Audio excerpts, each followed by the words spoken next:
this is rear-view mirror stuff, isn't it, Tom? And when you compare us with the rest of the world, yes, it is a bigger hit than we were expecting. And to Craig's point, this is really around confidence, because we've had that government spend, haven't we? We've had to have that government spend out there to encourage growth again.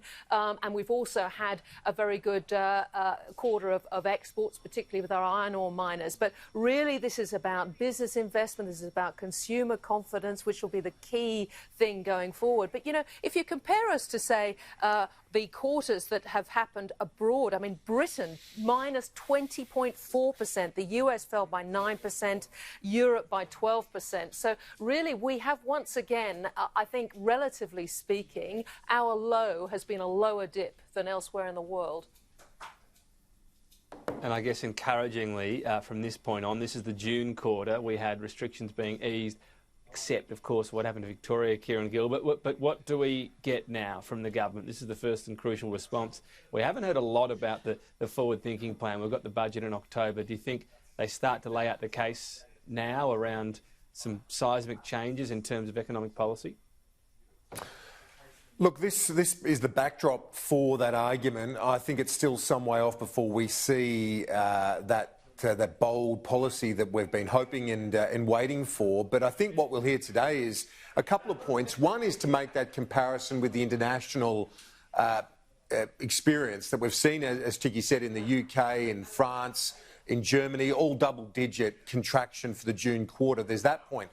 The other point that Josh Frydenberg will make is that the social assistance supports have been pivotal in this period as well, in terms of household spending, that it's propped up households, and that's even in the context of the collapse in consumption. Now, discretionary spending for the quarter was down 25%. The household spending, from what I can see here, down in the quarter by 12.1%. So you're talking about, but as Craig James said, the restrictions having an impact, the lockdown having an impact, and people simply not being able to go out and spend because of the social restrictions. We're hoping, as Craig alluded to, that this is the bottoming out, and from here it's upwards, because people might have a few more dollars in their pockets, which they have been unable to spend in the last quarter.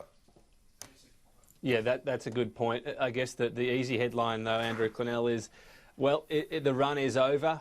We heard every year about how many years Australia had gone without a recession, and that's come to a grinding halt. Yeah, I mean, we predicted this afternoon agenda on Monday, got to say, Tom. We said the government expected a 7% drop, and that's exactly what's occurred. And as Kieran said, a lot of it's that household expenditure, 17% drop in spending on services, things like travel and cafes and restaurants and so forth. And the concerning thing, I think, is you get through this quarter, a couple of weeks into the next quarter, the entire state of Victoria is locked down. So certainly Melbourne is. So that's going to be a significant number next quarter. I know people are saying it'll be better next quarter because things opened up, but what about the Melbourne effect? So, and to Kieran's point, 41% increase in social assistance. Funnily enough, household saving ratio up, I think, from 6% to 18%. So yeah, you can see people not spending their money as well. Look, I mean, how could you expect anything else? Once you shut down the economy, this is what you get. It would have been far worse without the $200 billion that the government and RBA pumped into the economy.